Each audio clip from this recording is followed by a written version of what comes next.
Hello everyone. അപ്പോൾ കഴിഞ്ഞ ക്ലാസ്സിൽ നമ്മൾ ഡിസ്കസ് ചെയ്തിരുന്നത് equations of motion. So first equation of motion and second equation of motion നമ്മൾ ഡിറൈവ് ചെയ്ത് കണ്ടിട്ടുണ്ടായിരുന്നു. ഇന്ന് ഡിസ്കസ് ചെയ്യാൻ പോകുന്നത് തേർഡ് ഇക്വേഷൻ ഓഫ് മോഷൻ. അപ്പോൾ കഴിഞ്ഞ ക്ലാസ്സിൻ്റെ കണ്ടിന്യൂവേഷനാണ് ഈ ക്ലാസ്. അപ്പോൾ കഴിഞ്ഞ ക്ലാസ് കാണാത്തവരായിട്ട് ആരെങ്കിലും ഉണ്ടെങ്കിൽ കാണാൻ ശ്രമിക്കുക. കാരണം കണ്ടിന്യൂവേഷനായിട്ടാണ് പറയുന്നത്. കഴിഞ്ഞ ക്ലാസ്സിൽ ഫസ്റ്റ് ഇക്വേഷൻ ഓഫ് മോഷൻ അതുപോലെ സെക്കൻഡ് ഇക്വേഷൻ ഓഫ് മോഷൻസിന് വേണ്ടി യൂസ് ചെയ്ത അതേ ഗ്രാഫും അതിൻ്റെ തന്നെ ഡീറ്റെയിൽസും ഇതെങ്ങനെ വന്നു എന്നുള്ളത് കഴിഞ്ഞ വീഡിയോ കണ്ടു കഴിഞ്ഞാൽ ഒന്നുകൂടി ഈസി ആയിട്ട് മനസ്സിലാക്കാം. അപ്പോൾ ജസ്റ്റ് ഒരു ഇൻട്രൊഡക്ഷനായിട്ട് ഞാൻ പറയാം. പറഞ്ഞു പോയ കാര്യങ്ങൾ തന്നെ. Graph, this is a graph, velocity time graph with uniform acceleration of an object having uniform acceleration AB. Uniform ആക്സിലറേഷനിലുള്ള ഒരു ഒബ്ജക്റ്റിൻ്റെ ഗ്രാഫാണിത്. ആ ഗ്രാഫിൽ നിന്ന് നമ്മൾ ഡീറ്റെയിൽസ് എല്ലാം എഴുതി. OA എന്ന് പറയുന്നത് ഇനീഷ്യൽ വെലോസിറ്റി, അത് തന്നെയാണ് കറസ്പോണ്ടിങ് DC.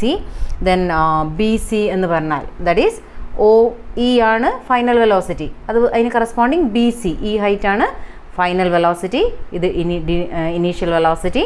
അപ്പോൾ ഈ ഒരു സെക്ഷൻ BD എന്ന് പറയുന്നത് V-U. And also we have seen OC എന്ന് പറയുന്നത് ടൈം, X ആക്സിൽ ടൈമാണ് കൊടുത്തിരിക്കുന്നത്. അതുപോലെ തന്നെ AD, OCക്ക് കറസ്പോണ്ടിങ് ആയിട്ട് AD എന്ന് പറയുന്നതും ടൈമാണ്. അപ്പോൾ ഇത്രയും ഡീറ്റെയിൽസ് നമ്മൾ എഴുതിയിട്ടുണ്ടായിരുന്നു. ഡീറ്റെയിൽഡ് ആയിട്ട് കഴിഞ്ഞ ക്ലാസ്സുകളിൽ നമ്മൾ ഇതിൻ്റെ കുറിച്ച് കൂടുതൽ എക്സ്പ്ലെയിൻ ചെയ്തിട്ടുണ്ടായിരുന്നു. Also we have seen that 2 points. It's very important to study that the slope of a velocity time graph gives us acceleration, and area under velocity time graph gives us distance or displacement. നമ്മൾ first equation of motion derive ചെയ്യാൻ വേണ്ടി slope, that is acceleration, slope gives acceleration എന്നുള്ള point മനസ്സിൽ വെച്ചിട്ടാണ് ഇത് prove ചെയ്തത് അല്ലേ. അതുപോലെ തന്നെ second equation of motion derive ചെയ്യുന്ന സമയത്ത് നമ്മൾ area under velocity time graph, distance കാണുന്നത് ഏരിയ അണ്ടർ വെലോസിറ്റി ടൈം ഗ്രാഫാണ്. ആ ഏരിയ എൻക്ലോസ് ചെയ്തത് OABC എന്ന എൻക്ലോസ്ഡ് ഏരിയ കംപ്ലീറ്റ്, ആ ഫിഗറിൻ്റെ ഏരിയ കംപ്ലീറ്റ് കാൽക്കുലേറ്റ് ചെയ്ത് കഴിയുമ്പോൾ നമുക്ക് എന്ത് കിട്ടും എന്ന് പറഞ്ഞാൽ ഡിസ്റ്റൻസ്. അപ്പോൾ ഒരു വെലോസിറ്റി ടൈം ഗ്രാഫിൽ നിന്ന് നമുക്ക് സ്ലോപ്പിൽ നിന്ന് ആക്സിലറേഷനും ഏരിയ VT ഗ്രാഫിൻ്റെ എൻക്ലോസ്ഡ് ഏരിയ കണ്ടുപിടിച്ചാൽ നമുക്ക് ഡിസ്റ്റൻസ് ഡിസ്പ്ലേസ്മെൻറ്റ് കിട്ടുമെന്ന് കഴിഞ്ഞ ക്ലാസ്സുകളിലായിട്ട് ഡിസ്കസ് ചെയ്തിട്ടുണ്ടായിരുന്നു. അതേപോലെയാണ് തേർഡ് ഇക്വേഷൻ ഓഫ് മോഷൻ നമ്മൾ കണ്ടത്. ഇനി തേർഡ് ഇക്വേഷൻ ഓഫ് മോഷൻ എന്ന് പറയുന്നത് പൊസിഷൻ വെലോസിറ്റി റിലേഷൻ എന്നുകൂടി അറിയപ്പെടും. പൊസിഷൻ വെലോസിറ്റി റിലേഷൻ, ഇതാണ് third equation of motion. Okay, position എന്ന് പറഞ്ഞാൽ ഡിസ്റ്റൻസ് അല്ലെങ്കിൽ ഡിസ്പ്ലേസ്മെൻ്റ് ആണെന്ന് പറഞ്ഞിരുന്നു അല്ലേ. ആ ഡിസ്റ്റൻസ് അല്ലെങ്കിൽ ഡിസ്പ്ലേസ്മെൻറ്റും വെലോസിറ്റിയും തമ്മിലുള്ള റിലേഷൻ കാണിക്കുന്നതാണ് നമ്മുടെ തേർഡ് ഇക്വേഷൻ ഓഫ് മോഷൻ. അപ്പോൾ പൊസിഷൻ മീൻസ് ഡിസ്റ്റൻസ് അല്ലെങ്കിൽ ഡിസ്പ്ലേസ്മെൻറ്റ് എന്ന് പറഞ്ഞു. So again we have to go for finding the area under velocity time graph. അപ്പോൾ distance, position velocity relation, third equation of motion എന്ന് പറഞ്ഞാൽ position velocity relation ആണ്. അതുകൊണ്ട് തന്നെ പൊസിഷൻ, ഡിസ്റ്റൻസ് ആണ് നമ്മൾ കാൽക്കുലേറ്റ് ചെയ്യുന്നത്. അപ്പോൾ ആ ഡിസ്റ്റൻസ് വെലോസിറ്റി റിലേഷൻ എന്ന് പറയുമ്പോൾ നമ്മൾ ഏതിലേക്കാണ് പോകേണ്ടത്? Area under velocity time graph. ഈ വെലോസിറ്റി ടൈം ഗ്രാഫിൻ്റെ ഈ ഫിഗർ OABC, ഈ ഒരു എൻക്ലോസ്ഡ് ഏരിയ ഫിഗറിൻ്റെ ഏരിയ കാണണം. ഓക്കെ, ഈ ഒരു ഫിഗർ എങ്ങനെ നമുക്ക് തോന്നുന്നു? ഈ ഒരു ഫിഗർ കണ്ടാൽ ട്രപ്പീസിയമാണ് അല്ലേ ഇത്. OABC is A trapezium. അതിങ്ങനെ വരയ്ക്കുന്നതുകൊണ്ട് മനസ്സിലാവുന്നില്ലെങ്കിൽ ജസ്റ്റ് ഒന്ന് മാറ്റി വരയ്ക്കാം. ഇത് OA, ദെൻ ഇത് B, ഇത് C. ഇങ്ങനെ ഇപ്പം ഇത് കൃത്യമായിട്ടൊരു ട്രപ്പീസിയമാണെന്ന് നമുക്ക് ഐഡൻറ്റിഫൈ, ജസ്റ്റ് ഒന്ന് ഞാൻ ചരിച്ച് വരച്ചു എന്നേ ഉള്ളൂ. ഇതിനെ നമുക്ക് ഐഡൻറ്റിഫൈ ചെയ്യുന്ന രീതിയിലൊന്ന് വരച്ചു. ഈ ഏരിയ, ഈ ഫിഗറിൽ എൻക്ലോസ് ചെയ്തിരിക്കുന്ന ഏരിയ കണ്ടാൽ, അല്ലെങ്കിൽ area of this trapezium calculate ചെയ്താൽ നമുക്ക് എന്ത് കിട്ടും? ഡിസ്റ്റൻസ് അല്ലെങ്കിൽ ഡിസ്പ്ലേസ്മെൻറ്റ്, പൊസിഷൻ വെലോസിറ്റി റിലേഷനിലേക്ക് എത്താം. നോക്കാം. ഏരിയ ഓഫ് ട്രപ്പീസിയം എന്താണ്? ഏരിയ ഓഫ് ട്രപ്പീസിയം OABC അല്ലേ. ട്രപ്പീസിയം OABC എന്താണ് area of trapezium? Half into sum of parallel sides into height ആണ് നമുക്കറിയാം ഏരിയ ഓഫ് എ ട്രപ്പീസിയം എന്ന് പറഞ്ഞാൽ. സോ ഈ ഇക്വേഷനിലേക്ക് നമുക്ക് വാല്യൂ ഒക്കെ സബ്സ്റ്റിറ്റ്യൂട്ട് ചെയ്ത് കൊടുക്കാം. ദാറ്റ് ഈസ് എന്താണ് നമ്മൾ കാണുന്നത്? ഡിസ്റ്റൻസ് എന്ന് പറഞ്ഞാൽ distance is actually area under this figure, trapezium. Okay, our distance S is equal to half into, that is S is equal to half into sum of parallel sides. ഇവിടെ parallel sides ഏതൊക്കെയാണ്? O എയും B സിയുമാണ് parallel sides അല്ലേ. അപ്പോൾ നമുക്ക് O A into sum of ആണ് O A plus B C, sum of parallel sides എഴുതി, into height. ഈ ട്രപ്പീസിയത്തിൻ്റെ ഹൈറ്റ് ഇതാണ് അല്ലേ, ഇതാണ് height. That is O C തന്നെയാണല്ലോ ഇത് ഹൈറ്റ് എന്ന് പറയുന്നത്. ഓക്കെ, സോ ദാറ്റ് ഈസ് ഇത് നമ്മളുടെ ഈ പോയിന്റ് ഡി ആണ്. A D otherwise O C ഏത് എഴുതാം നമുക്ക്? എ ഡി അല്ലെങ്കിൽ ഒ സി, ഇതാണ് ഹൈറ്റ്. സോ നമ്മൾ സബ്സ്റ്റിറ്റ്യൂട്ട് ചെയ്തിട്ടുണ്ട്. Distance means distance can be calculated from the area under velocity time graph. Area of, ഇപ്പോൾ ഇവിടെ തന്നിരിക്കുന്നത് ഗിവൺ ട്രപ്പീസിയമാണ്. Area of trapezium O A B C എന്ന് പറഞ്ഞാൽ half into sum of parallel sides into height. That is S is equal to half into parallel sides O A and B C into height A D അല്ലെങ്കിൽ O C ഏതും ആവാം, A D എന്ന് എഴുതി നമുക്ക്. ഇനി S is equal to half into O A. O A എന്താണ്? Initial velocity U ആണ്. Okay, U plus B C. B C എന്താണ് നമ്മൾ കണ്ടിട്ടുണ്ട്? V, final velocity V, into A D. A D എന്താണ്? എ ഡി ടൈമാണ് അല്ലേ, O സിക്ക് corresponding ആണ് A D. So time T. ഇനി നമുക്ക് ടൈമിൻ്റെ അടുത്ത് സബ്സ്റ്റിറ്റ്യൂട്ട് ചെയ്യാൻ എക്സ്ട്രാ പോയിന്റ് എഴുതുക. വിനോ, നമുക്കറിയാം ആക്സിലറേഷൻ എന്താണ്? We know that acceleration A is equal to V minus U by T ആണെന്നറിയാം അല്ലേ. ദാറ്റ് ഈസ് നമുക്കിത് ക്രോസ് മൾട്ടിപ്ലൈ ചെയ്യാം. A into T, A T is equal to V minus U എന്ന് എഴുതാം അല്ലേ. ഓക്കെ, ദെർഫോർ ടി അവിടെ നിർത്തിക്കൊണ്ട് T is equal to V minus U by A എങ്ങനെ വരും? മൾട്ടിപ്ലിക്കേഷൻ ഡിവിഷൻ ആവും. So T is equal to V minus U by A എന്നുള്ള ഈ വാല്യൂ നമുക്ക് എവിടെ കൊടുക്കാം? ഇവിടെ സബ്സ്റ്റിറ്റ്യൂട്ട് ചെയ്യാം. Okay, this value can be substituted instead of time T. That is S is equal to half into U plus V, ഞാൻ V plus U എന്ന് എഴുതുന്നു, ഇൻറ്റു ടൈമിന് പകരം V minus U by A. Okay, that is S is equal to 1 into V plus U into V minus U. That means V plus U into V minus U കാണുമ്പോൾ എങ്ങനെ എന്താ തോന്നുന്നത്? V plus U into V minus U. ഇത് A plus B into A minus B ഫോമിലല്ലേ? A plus B into A minus form നമുക്കറിയാം, A square minus B square. Okay, അപ്പോൾ ഇത് ഓർമ്മിക്കാൻ വേണ്ടി എവിടെയെങ്കിലും ഒന്ന് ജസ്റ്റ് നോട്ട് ചെയ്യാം. A plus B into A minus B ഫോമിലാണ്. So we can write instead of എയും ബിയും ഇവിടെ വി ആൻഡ് യു ആണ്. അപ്പോൾ ഇത് V square minus U square എന്ന് എഴുതാം നമുക്ക്. So v square minus u square divided by numerator denominator ആയിട്ടുള്ളത് പിന്നെ 2ഉം എയും ആണ് അല്ലേ. Okay, so 2 into A 2a എന്ന് സബ്സ്റ്റിറ്റ്യൂട്ട് ചെയ്യാം. അഗെയിൻ ക്രോസ് മൾട്ടിപ്ലൈ ചെയ്യാം.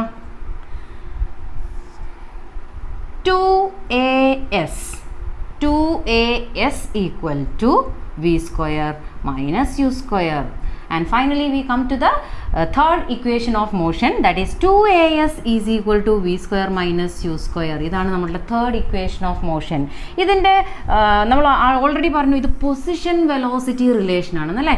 എങ്ങനെ പൊസിഷൻ ഇൻഡിക്കേറ്റ് ചെയ്യുന്നത്? S distance or position, S velocities. Position velocity relation എന്നാണ് നമ്മളുടെ third equation of motion പറയുന്നത്. അപ്പോൾ ഏകദേശം ക്ലിയർ ആയിട്ടുണ്ടാവുമല്ലോ പൊസിഷൻ വെലോസിറ്റി റിലേഷൻ അല്ലെങ്കിൽ third equation of motion prove ചെയ്യുന്നത്. 2as is equal to V square minus U square or V square minus U square is equal to 2as. എങ്ങനെയും എടുക്കാം നമുക്ക്. Anyway it is position velocity relation ആണ്. എക്സാമിനും prove position velocity relation ആയിരിക്കും ചോദിക്കുക, അല്ലാതെ to prove that V square minus U square is equal to 2as അങ്ങനെ ആയിരിക്കില്ല. Prove equation of third equation of motion എന്നും ചോദിക്കില്ല. Prove position velocity relation or which among the following is position velocity relation ആയിരിക്കും question ചോദിക്കാൻ സാധ്യത. So this is the third equation of motion.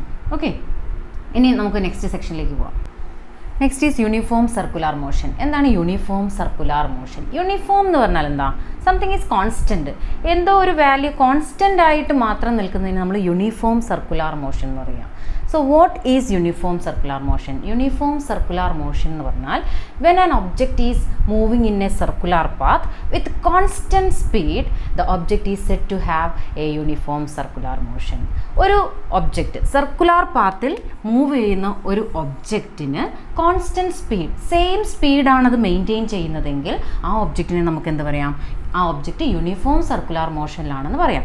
If an object moves in a circular path with uniform speed, that particular object or a person or that person is said to be in uniform circular motion. സ്പീഡിന് മാറ്റം വരാത്ത രീതിയിൽ അയാൾ ഈ complete circle അല്ലെങ്കിൽ എത്ര time circular പാത്തിൽ കൂടി move ചെയ്യുന്നുണ്ടോ അത്രയും ടൈമും യൂണിഫോം സ്പീഡിലാണ് ആ ഒബ്ജക്റ്റ് മൂവ് ചെയ്യുന്നതെങ്കിൽ ആ ഒബ്ജക്റ്റിൻ്റെ ഇതിനെ എന്ത് പറയും? മോഷനെ നമ്മൾ പറയും uniform circular motion. So imagine ഒരു അത്ലറ്റ് നമുക്ക് എ എന്ന് പറയുന്ന പോയിന്റിൽ നിന്ന് അയാൾ സ്റ്റാർട്ട് ചെയ്തു and he completes one circular round through this circular path. അപ്പോൾ അയാളുടെ സ്പീഡ് യൂണിഫോം സ്പീഡാണ്. അപ്പോൾ നമ്മളുടെ ഇയാളുടെ മോഷനെ കുറിച്ച് എന്താ പറയുക? ഇയാളുടെ മോഷൻ യൂണിഫോം സർക്കുലർ മോഷനാണ്. He did not increase his speed or decrease his speed. He maintain the same speed throughout his journey. So the person is said to be in uniform circular motion. So let's consider a rectangular track. ഒരു rectangular track A B C D എന്നുള്ള ഒരു rectangular ട്രാക്കിൽ കൂടി ഒരു athlete move ചെയ്യുന്നുണ്ടെന്ന് വിചാരിക്കാം. He travel from A to B, B to C, C to D and D to A. in all throughout his journey he maintained the same speed or uniform speed maintain ചെയ്തിട്ടുണ്ട്. For example ഒരു 2 metre per second അല്ലെങ്കിൽ 5 metre per സെക്കൻഡിലാണ് അയാൾ travel ചെയ്യുന്നതെന്ന് വിചാരിക്കാം. And the question is his motion an accelerated motion എന്നാണ്. Is the person having accelerated motion? ഈ movement same സ്പീഡിലാണ് move ചെയ്യുന്നത്. ഇയാളുടെ മൂവ്മെൻറ്റ് അല്ലെങ്കിൽ മോഷൻ ആക്സിലറേറ്റഡ് ആണോ? Is his motion an accelerated motion?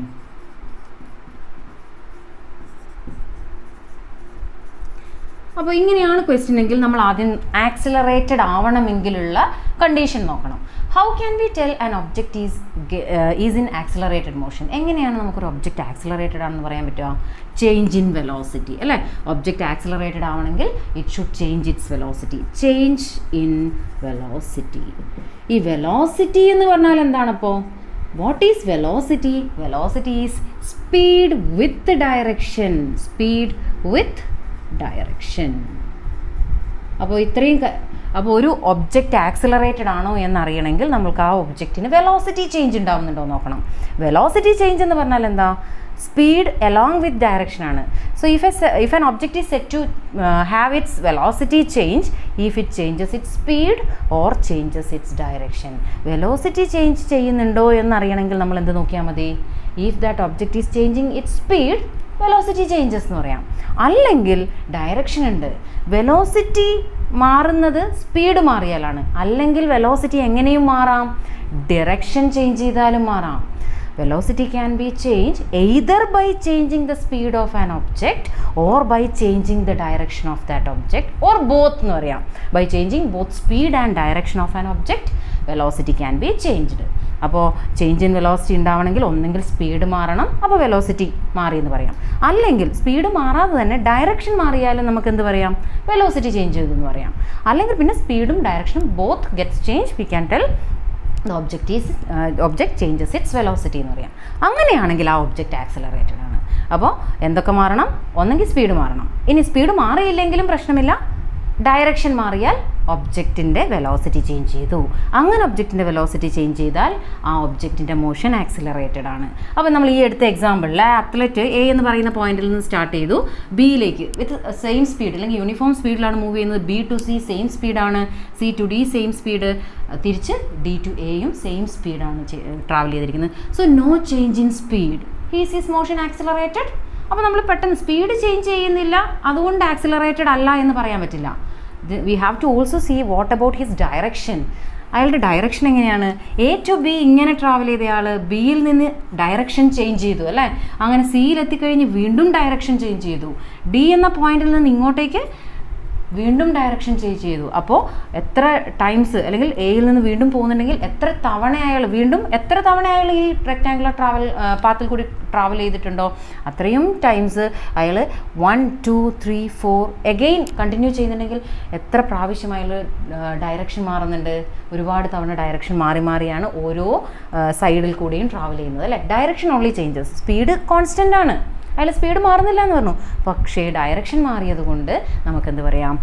Velocity change ചെയ്തു. വെലോസിറ്റി ചേഞ്ച് ചെയ്താൽ എന്തുണ്ടായിട്ടുണ്ട്? ആ പേഴ്സണ് ആക്സിലറേറ്റഡ് മോഷൻ ആണ് ഉള്ളത് അല്ലേ. So currently he is having an accelerated motion. So question ചോദിക്കും, നമുക്ക് കൺഫ്യൂഷൻ ഉണ്ടാവുന്ന രീതിയിലായിരിക്കും ചോദിക്കുക. A person an athlete is moving through A rectangular track or A hexagonal track, what about his acceleration? Is his motion and accelerated motion എന്ന് ചോദിക്കാം. അപ്പോൾ നമുക്ക് പെട്ടെന്ന് കോൺസ്റ്റൻറ്റ് സ്പീഡിലാണ് ഒബ്ജക്റ്റ് മൂവ് ചെയ്യുന്നത്, അതുകൊണ്ട് ആക്സിലറേറ്റഡ് ഇല്ല എന്ന് പെട്ടെന്ന് നമുക്ക് ആൻസറിലേക്ക് എത്തിപ്പോവും. പക്ഷെ അങ്ങനെയല്ല. റെക്റ്റാങ്കുലർ ട്രാക്ക് അല്ലെങ്കിൽ ഹെക്സഗണൽ ട്രാക്ക് പല സൈഡ്സ് ഉള്ളതാണല്ലോ. അങ്ങനെയുള്ള ട്രാക്കിൽ കൂടെ ട്രാവൽ ചെയ്യുന്ന സമയത്ത് ഓരോ സൈഡിൽ കൂടെയും ഓരോ സൈഡിലും അവർ ഡയറക്ഷൻ ചേഞ്ച് ചെയ്യുന്നുണ്ട്. Even though the person is having same speed, constant speed ആയാലും ഡയറക്ഷൻ ചേഞ്ച് ചെയ്യുന്നതുകൊണ്ട് റെക്റ്റാങ്കുലർ ട്രാക്ക് അല്ലെങ്കിൽ ട്രയാങ്കുലർ ട്രാക്ക് അല്ലെങ്കിൽ ഇതുപോലെ തന്നെ എനി സൈഡ്സ് ഉള്ള ഒരു ട്രാക്കിൽ കൂടി ട്രാവൽ ചെയ്താലും അയാൾക്ക് ആക്സിലറേറ്റഡ് മോഷനാണ്. കാരണം direction changes without changing speed. Even though speed does not change, direction definitely changes. അതിന് ഒരു ഹെക്സഗണൽ ട്രാക്ക് എടുക്കാം നമുക്ക്. ആ ഒരു ട്രാക്ക് ഹെക്സഗണൽ ഷേപ്പിലാണെങ്കിൽ A B C D E F, അതായത് എയിൽ നിന്ന് സ്റ്റാർട്ട് ചെയ്തയാൾ മൂവ് ചെയ്യുമ്പം ഇവിടുന്ന് സെയിം സ്പീഡാണ്, A to B, B to C, C to D, അങ്ങനെ throughout the journey same speed തന്നെയാണ്, യൂണിഫോം സ്പീഡാണ്. പക്ഷേ ഡയറക്ഷൻ ചേഞ്ച് ചെയ്യുന്നുണ്ടോ? ഇവിടുന്ന് ഇങ്ങോട്ടേക്ക്, നെക്സ്റ്റ് ഇങ്ങനെ, പിന്നെ ഇങ്ങനെ, അങ്ങനെ 4 or 5 ടൈംസ്. എത്ര ടൈംസ്? ഒരുപാട് പ്രാവശ്യം ഡയറക്ഷൻ ചേഞ്ച് ചെയ്യുന്നുണ്ട്. So A person moving through A rectangular track or A hexagonal track അല്ലെങ്കിൽ ഒരു ഒക്ടഗണൽ ട്രാക്ക്, ഏത് ട്രാക്കിൽ കൂടി ആയാലും ഡയറക്ഷൻ ചേഞ്ച് ചെയ്യുന്നുണ്ടെങ്കിൽ അതൊരു ആക്സിലറേറ്റഡ് മോഷന് എക്സാമ്പിളാണ്. സോ ഇനിയും ജസ്റ്റിഫൈ യുവർ ആൻസർ എന്ന് ചോദിക്കാം. അപ്പം പറഞ്ഞാൽ മതി, even though the speed is not changing or the person is having a uniform speed, his direction continuously changes when he travel through a hexagonal track or a rectangular track. That's why he changes his velocity and thus it is an accelerated motion എന്ന് പറയാം. Okay, now let's think about moving object through a circular path. ഒരു circular പാത്തിൽ കൂടി constant സ്പീഡിൽ പോകുന്ന ഒരു object, is the object accelerated എന്ന് ചോദിക്കും. സർക്കുലർ പാത്തിൽ കൂടി. അപ്പോൾ ഈ സർക്കുലർ പാത്തിൽ സൈഡ്സ് ഒന്നും കാണുന്നില്ല അല്ലേ, ഡയറക്ഷൻ ചേഞ്ച് ചെയ്യുന്നുണ്ടോ? സ്പീഡ് കോൺസ്റ്റന്റ് ആണെന്ന് പറഞ്ഞു. And athlete is moving through A circular path with constant speed. അയാൾ മൂവ് ചെയ്യുന്നത് 5 m/s ആണെങ്കിൽ ആ ഒരു കോൺസ്റ്റന്റ് സ്പീഡിലാണ് ത്രൂ ഔട്ട് മൂവ് ചെയ്യുന്നത്. ഓക്കെ, എവിടെ വെച്ചും സ്പീഡ് ചേഞ്ച് ചെയ്യുന്നില്ല. ഈസ് യൂണിഫോം അപ്പോൾ ഇങ്ങനെ സർക്കുലർ പാത്തിൽ കൂടി ഒരാൾ മൂവ് ചെയ്യുന്നുണ്ട് വിത്ത് സെയിം സ്പീഡ് ആണെങ്കിൽ നമ്മൾ എന്ത് പറഞ്ഞു? അതിനെ യൂണിഫോം സർക്കുലാർ മോഷൻ എന്ന് പറഞ്ഞു അല്ലേ. ഈ യൂണിഫോം സർക്കുലാർ മോഷനിൽ ട്രാവൽ ചെയ്യുന്ന ഒരു അത്ലറ്റിൻ്റെ motion is uniform circular motion and accelerated motion എന്ന് ചോദിച്ചു എന്ന് വിചാരിക്കുക. Accelerated motion. Okay, this is the question. Is uniform circular motion an accelerated motion? എന്താ ആൻസർ എഴുതുക? യെസ് ഓർ നോ നോക്കാം നമുക്ക്. യെസ് ആണോ നോ ആണോ എന്ന്. അപ്പോൾ ഇവിടെ നമ്മൾ കണ്ടു സൈഡ് റെക്റ്റാങ്കുലർ ട്രാക്ക് അല്ലെങ്കിൽ സ്ക്വയർ ഫീൽഡ് അല്ലെങ്കിൽ ഹെക്സഗണൽ ട്രാക്ക് അല്ലെങ്കിൽ ഒക്ടഗണൽ ട്രാക്കിനൊക്കെ സൈഡ് കൃത്യമായി കാണുന്നുണ്ട്. So when the athlete is moving from one point to other point നമുക്ക് ഡയറക്ഷൻ ചേഞ്ച് ചെയ്യുന്നത് കാണാൻ പറ്റുന്നുണ്ട് അല്ലേ. അതുകൊണ്ട് നമുക്ക് പറയാം of course definitely he is having a change in direction and thus it is an accelerated motion എന്ന് പറയാം. പക്ഷേ ഇവിടെ നമുക്ക് സൈഡൊന്നും കാണുന്നില്ല, അതുകൊണ്ട് തന്നെ നമുക്ക് പറയാൻ പറ്റുമോ അതൊരു ആക്സിലറേറ്റഡ് മോഷൻ അല്ല എന്നുള്ളത്? No, that's not right. It is definitely an accelerated motion. Yes. എങ്ങനെയാണെന്നൊരു ഡൗട്ട് വരാം അല്ലേ. സർക്കുലാർ മോഷൻ ആക്സിലറേറ്റഡ് ആണോ? Yes of course circular motion, uniform circular motion accelerated ആണ്. Reason is here also the direction gets changes. എവിടെയാണ് direction visible ആണെന്ന് തോന്നില്ല നമുക്ക്. എങ്ങനെയാണ് ഡയറക്ഷൻ ചേഞ്ച് ചെയ്യുന്നത്? ഒരു സർക്കുലാർ പാത്തിൽ കൂടി പോകുന്ന ഒബ്ജക്റ്റിൻ്റെ ഡയറക്ഷൻ ചേഞ്ച് ചെയ്യുന്നുണ്ടോ? So let's see more about that. Okay, നോക്കാം. അപ്പോൾ ഒരു എക്സാമ്പിൾ എടുക്കാം നമുക്ക്. ഒരാൾ ഒരു സ്റ്റോൺ എടുത്ത് ഒരു ത്രെഡിൻ്റെ അറ്റത്ത് ഒരു എൻഡ് ത്രെഡിൻ്റെ ഒരു എൻഡിൽ ആ സ്റ്റോൺ കെട്ടിയതിന് ശേഷം മറ്റേ എൻഡ് പിടിച്ച് ഒന്ന് തലയ്ക്ക് മുകളിലായിട്ട് നന്നായിട്ട് വട്ടത്തിൽ കറക്കുന്നുണ്ട്. ആ ഒരു സമയത്ത് ഏതെങ്കിലും ഒരു ഇൻസ്റ്റൻറ്റിൽ ആ ത്രെഡിൻ്റെ ഒരു എൻഡ് റിലീസ് ചെയ്തു എന്ന് വിചാരിക്കുക. ആ സർക്കുലാർ പാത്തിൽ നമ്മുടെ തലയുടെ മുകളിൽ കൂടി ചുറ്റിക്കൊണ്ടിരിക്കുന്ന ആ ഒരു സ്റ്റോൺ, ഓക്കെ, ആ സ്റ്റോണിന് ഒരു പർട്ടിക്കുലർ പോയിന്റിൽ നിന്ന് നമ്മൾ റിലീസ് ചെയ്യുകയാണ്, ആ പിടി വിട്ടുകൊടുക്കുകയാണെങ്കിൽ what will happen to that object or that stone? ആ സ്റ്റോൺ എങ്ങനെ പോവുക? വട്ടത്തിൽ നമ്മുടെ തലയ്ക്ക് മുകളിൽ കൂടെ പിന്നെയും പോയിക്കൊണ്ടിരിക്കുമോ? ഇല്ല. It will move in A straight path. അതായത് ഈ ഒരു സർക്കുലാർ പാത്തിൽ സ്റ്റോൺ, ആ പേഴ്സൺ ഇവിടെയാണ് നിൽക്കുന്നത്, he's holding the thread, stone ഇതാണ്. ഇങ്ങനെ പെട്ടെന്ന് ഈ ഒരു പോയിന്റിൽ വെച്ചിട്ട് ഈ സ്റ്റോണിനെ റിലീസ് ചെയ്യുന്ന സമയത്ത് ഈ സ്റ്റോണിൻ്റെ മൂവ്മെൻറ്റ് എങ്ങോട്ടായിരിക്കും? അത് സർക്കുലാർ പാത്തിൽ തന്നെ കണ്ടിന്യൂ ചെയ്യില്ല, പകരം അത് സ്ട്രെയിറ്റ് പാത്തിൽ കൂടി ദൂരേക്ക് തെറിച്ചു പോകും. അത് ഈ ഒരു പോയിന്റിൽ നിന്നാണ് ഈ സ്റ്റോൺ റിലീസ് ചെയ്യുന്നതെങ്കിലോ അത് ഈ ഒരു സ്ട്രെയിറ്റ് പാത്തിൽ റിലീസ് ആയതിനു ശേഷം അത് ആ സ്ട്രെയിറ്റ് പാത്തിൽ ഫ്രീ ആയിട്ട് സ്ട്രെയിറ്റ് പാത്തിലേക്ക് പോകും. സോ ഇതാണ് സംഭവിക്കുന്നത്, അല്ലാതെ സർക്കുലാർ പാത്തിൽ കണ്ടിന്യൂ ചെയ്യുന്നില്ല. അപ്പോൾ ഓരോ പോയിന്റിൽ ഇവിടെ നിന്നാണ് റിലീസ് ചെയ്യുന്നതെങ്കിലോ ആ ഒരു പോയിന്റ്, ഈ ഒരു പോയിന്റിൽ നിന്നാണ് ആ ഒരു സ്റ്റോൺ അല്ലെങ്കിൽ ആ ഒരു ത്രെഡിൻ്റെ നെക്സ്റ്റ് എൻഡ് റിലീസ് ചെയ്ത് വിടുന്നതെങ്കിൽ ഈ സ്റ്റോൺ പോവുക ഈ ഒരു ഡയറക്ഷനിലായിരിക്കും. അപ്പോൾ ഒരു സർക്കുലാർ പാത്തിൽ റൊട്ടേറ്റ് ഇങ്ങനെ റിവോൾവ് ചെയ്തുകൊണ്ടിരിക്കുന്ന ഒരു ഒബ്ജക്റ്റിനെ ഓരോ പോയിന്റിലും ഓരോ ഡയറക്ഷനിലല്ലേ, അത് റിലീസ് ചെയ്താൽ ഓരോ ഡയറക്ഷനിലേക്കാണ് ഇത് പോവുക. അത് ഏത് ഡയറക്ഷനാണെന്ന് ചോദിച്ചാൽ ഈ സർക്കിളിൻ്റെ ടാൻജൻറ്റിൽ കൂടിയാണ് പോവുക എന്ന് പറയും. എന്താണ് tangent? What is tangent of A circle? So tangent of A circle എന്ന് പറഞ്ഞാൽ A straight line that meats the circle at one and only one point of A circle. ഒരു സർക്കിളിൻ്റെ ബി എന്ന് പറയുന്ന പോയിന്റിൽ കൂടി കടന്നു പോകുന്ന ഒരു ലൈൻ. ഈ ബി എന്ന് പറയുന്ന ഇത് ഇൻഫിനിറ്റ് നമ്പർ ഓഫ് പോയിന്റ്സ് ചേർന്നാലാണ് നമുക്കൊരു സർക്കിൾ ഫോം ചെയ്യുക, അല്ലേ? ആ സർക്കിളിൻ്റെ ഒരു പോയിന്റായ ബി എന്ന് പറയുന്ന പോയിന്റിൽ കൂടി പാസ് ചെയ്യുന്ന ടാൻജൻ്റ് ആണ് A C. A C is the straight line, the straight line that meet the circle at only one and only one point. ഈ ബി എന്ന് പറയുന്ന പോയിന്റിൽ കൂടി മാത്രം കടന്നു പോകുന്ന സ്ട്രെയിറ്റ് ലൈനാണ് ടാൻജൻറ്റ് എന്ന് പറയുക. അതുപോലെ നെക്സ്റ്റ് പോയിന്റിൽ കൂടി മറ്റൊരു സ്ട്രെയിറ്റ് ലൈൻ. അങ്ങനെ how many tangents can be formed in A circle എന്ന് ചോദിച്ചാൽ, how many tangents are there in A circle എന്ന് ചോദിച്ചാൽ ഇൻഫിനിറ്റ് നമ്പർ ഓഫ് ടാൻജൻസ് എന്ന് പറയേണ്ടി വരും. Infinite number of tangent. Okay, അതുകൊണ്ട് അങ്ങനെയാണ് പറയുന്നത്. ഈ ഓരോ പൊസിഷനിൽ നിന്നും നമ്മൾ ആ ഒരു സ്റ്റോൺ റിലീസ് ചെയ്യുന്ന സമയത്ത് അത് സ്ട്രെയിറ്റ് പാത്താണ് മെയിൻറ്റെയിൻ ചെയ്യുന്നത്, അല്ലേ? ആ ഒരു straight path from the circle, ആ സർക്കിളിൻ്റെ ഒരു പോയിന്റിൽ നിന്ന് റിലീസ് ചെയ്യുന്ന സമയത്ത് ഈ ഒബ്ജക്റ്റ് തെറിച്ച് പോകുന്ന ആ ഒരു സ്ട്രെയിറ്റ് പാത്തിനെയാണ് നമ്മൾ ടാൻജൻറ്റ് ഓഫ് ദ സർക്കിൾ. അപ്പോൾ after releasing that stone, the stone will move through the tangent of that circle. അപ്പോൾ ഡയറക്ഷൻ മാറിയില്ലേ? അപ്പോൾ ഒരു സർക്കുലാർ പാത്തിൽ ട്രാവൽ ചെയ്യുന്ന ഒരു ഒബ്ജക്റ്റിൻ്റെ ഓരോ പോയിന്റിലും അതിനുണ്ടാവുന്ന ഡയറക്ഷൻ ഡിഫറെൻ്റ് ആയിരിക്കുമല്ലോ. അപ്പോൾ ഓരോ പോയിന്റിലും സർക്കിളിന് ഓരോ ഡയറക്ഷനാണ് ഒബ്ജക്റ്റിന് മെയിൻറ്റെയിൻ ചെയ്യുന്നത്. അതുകൊണ്ട് നമുക്ക് ഈ ഒരു സർക്കുലാർ മോഷനെ എന്ത് പറയാം? Yes, it is accelerated motion even though the object is having uniform speed at each and every instant the object is changing its direction in a circular path. ഒരു സർക്കുലാർ പാത്തിൽ ഓരോ മൊമെൻറ്റിലും ആ ഒബ്ജക്റ്റ് അല്ലെങ്കിൽ ഒരു അത്ലറ്റ് സർക്കുലാർ പാത്തിൽ കൂടി move ചെയ്യുകയാണെങ്കിൽ ആ അത്ലറ്റും ഓരോ മൊമെൻറ്റിലും എന്ത് ചേഞ്ച് ചെയ്യുന്നുണ്ട്? അയാളുടെ ഡയറക്ഷൻ ചേഞ്ച് ചെയ്തിട്ടാണ് ആ ഒരു സർക്കുലാർ പാത്ത് മെയിൻറ്റെയിൻ ചെയ്തെടുക്കുന്നത്. So that is why uniform circular motion is also set to be an accelerated motion even though the speed remains same or uniform, his direction continuously changes throughout his journey. Okay, ഇതിന് കൂടുതൽ example പറയുകയാണെങ്കിൽ നമ്മൾ athletic മീറ്റിലൊക്കെ കണ്ടിട്ടുണ്ടാവും hammer throw എന്നെല്ലാം പറയുന്നത്. ഇതേപോലെ തന്നെയാണ്, അല്ലേ?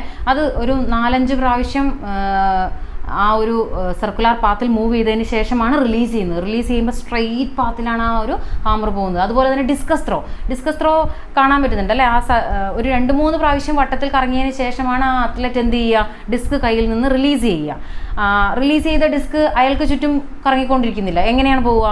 Through the tangent of the circle എന്നുള്ള രീതിയിൽ സ്ട്രെയിറ്റ് പാത്തിൽ കൂടിയാണ് ട്രാവൽ ചെയ്യുന്നത്. അപ്പോൾ ഓരോ ഡയറക്ഷനിലും ഏത് ഡയറക്ഷനിൽ നിന്നാണ് ആ ഒരു ഒബ്ജക്റ്റിനെ റിലീസ് ചെയ്യുന്നത് അവിടെ നിന്ന് സ്ട്രെയിറ്റ് അത് ടാൻജൻറ്റിൽ കൂടി ട്രാവൽ ചെയ്യുന്നു. ഓക്കെ, യൂണിഫോം സർക്കുലാർ മോഷനിൽ ഒരു ഒബ്ജക്റ്റിൻ്റെ സ്പീഡ് കാൽക്കുലേറ്റ് ചെയ്യാൻ നമുക്ക് സ്പീഡ് കാൽക്കുലേറ്റ് ചെയ്യാനുള്ള ഇക്വേഷൻ അറിയാം. Speed equal to distance by time, അല്ലേ? v is equal to s/t ആണെന്നറിയാം. എന്നാൽ ഒരു യൂണിഫോം സർക്കുലാർ മോഷനിൽ ട്രാവൽ ചെയ്യുന്ന ഒരു ഒബ്ജക്റ്റ്, സർക്കുലാർ പാത്തിൽ ട്രാവൽ ചെയ്യുന്ന ഒരു ഒബ്ജക്റ്റിൻ്റെ സ്പീഡ് നമുക്ക് v is equal to S എന്ന് പറഞ്ഞാൽ distance travelled by the object ആണ് അല്ലേ, ഡിസ്റ്റൻസ്.